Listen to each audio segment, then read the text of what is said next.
చంద్రబాబు నాయుడు గారి మాదిరి ఆయన మోసాలు నిజంగా ఈ మధ్యకాలంలో క్లైమాక్స్ అనేది మీ అందరికీ బహుశా తెలిసే ఉంటుంది. మొన్న ఈ మధ్యకాలంలోనే క్లైమాక్స్కి చేరినాయి. మామూలుగా చంద్రబాబు నాయుడు అనే వ్యక్తి అబద్ధాలు చెప్తాడు, మోసం చేస్తాడు అన్నది మనందరికీ కూడా బాగా తెలిసిన విషయాలే. అయినా కూడా ఎందుకో మొన్న సందర్భంలో చంద్రబాబు నాయుడు గారిని పొరపాటున నమ్మి ఆశకులోనే పొరపాటున కొన్ని తప్పుడు అడుగులు పడ్డాయి.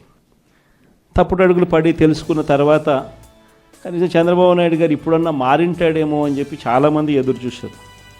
కానీ ఆ మారడం అనేది మారలేదు. ఈ మనిషి ఎప్పుడు ఈ మనిషి ఇంతే అని చెప్పడానికి మొన్న ఈ మధ్యకాలంలో ఆయన మాట్లాడిన మాటలు P4 అంట, గుర్తుందా? P4 అని కొత్త మోసం తీసుకొచ్చినాడు. ఆశ్చర్యకరం ఏంటంటే P4 విధానం అంటే ఏంటంటే సమాజంలో ఉన్న 20% పేదవాళ్ళ బాగోగులన్నింటినీ 10% సంపన్నులకు అప్పగిస్తాడట. అసలు ఈ మనిషి ఏం మాట్లాడుతున్నాడో నాకే అర్థం కాల రోజు చెప్పిన తర్వాత.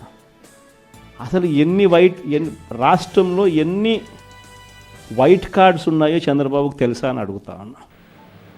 వైట్ కార్డ్ అంటే ఏంది? తెల్ల బియ్యం కార్డు అంటే ఏంది? బిలో పవర్టీ లైన్ అని, అంటే దారిద్ర్య రేఖకు దిగువన ఉన్న వాళ్ళు అనేది కదా దాని అర్థము. రాష్ట్రంలో 1,61,00,000 ఇల్లులుంటే అందులో 1,48,00,000 ఇల్లులు వైట్ కార్డ్ హోల్డర్స్. అంటే ఎంత పర్సంటేజ్? 1,61,00,000కు 1,48,00,000 అంటే దాదాపుగా 90%. దాదాపు 90% రాష్ట్రంలో ఉన్న ఇల్లులు ప్రజలు దారిద్ర్య రేఖకు దిగువన ఉన్నవాళ్ళు. మరి 90% మంది దిగువన ఉంటే ఈ పెద్ద మనిషి ఇంకోటి అడుగుతా పోనీ, అసలు రాష్ట్రంలో ఎంతమంది ఇన్కమ్ ట్యాక్స్లు కడతా ఉండరు? అదన్నా ఈ పెద్ద మనిషి చంద్రబాబు నాయుడు తెలుసా అని అడుగుతా ఉన్నా. ఎందుకంటే ఇన్కమ్ ట్యాక్స్లు కట్టేది కేవలం 8,60,000 మంది మాత్రమే ఇన్కమ్ ట్యాక్స్లు కడుతున్నారు. మొత్తం మీద ఒక 25 లక్షల మంది ఇన్కమ్ ట్యాక్స్లు ఫైల్ చేస్తూ ఉన్నారు. అందులో నిల్ రిటర్న్స్ అని చెప్పి రాసే వాళ్ళని పోను ఇన్కమ్ ట్యాక్స్లు కట్టే వాళ్ళు ఎంత అంటే కేవలం 8,60,000 మంది మాత్రమే ఇన్కమ్ ట్యాక్స్లు రాష్ట్రంలో కడతా ఉన్నారు. మళ్ళీ 8,60,000 మందికి 1,48,00,000 మందికి అప్పచెప్పాలి కదా. నిజంగా అదే ఆయన చెప్పే P4 అంటే కూడా అక్కడ కూడా మళ్ళీ మోసమే. కేవలం 20% అంటాడు.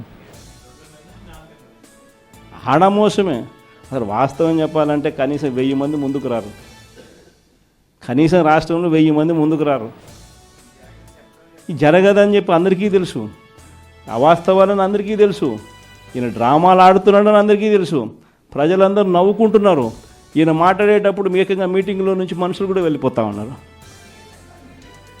ఇంత అబద్ధాలు చెప్పాకయ్యా, ఇంత మోసం చేయకయ్యా అని చెప్పి చెప్తా ఉన్నా కూడా ఈ మనిషికి నేను చెప్పేది అబద్ధమే, నేను చెప్పేది ప్రజలు నమ్మాల్సిందే అని అబద్ధాల మీద అబద్ధాలు చెప్పుకుంటూ పోతూ ఉన్నాడు.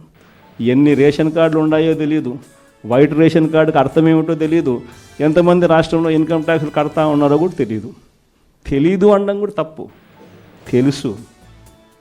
తెలుసు కానీ మోసం.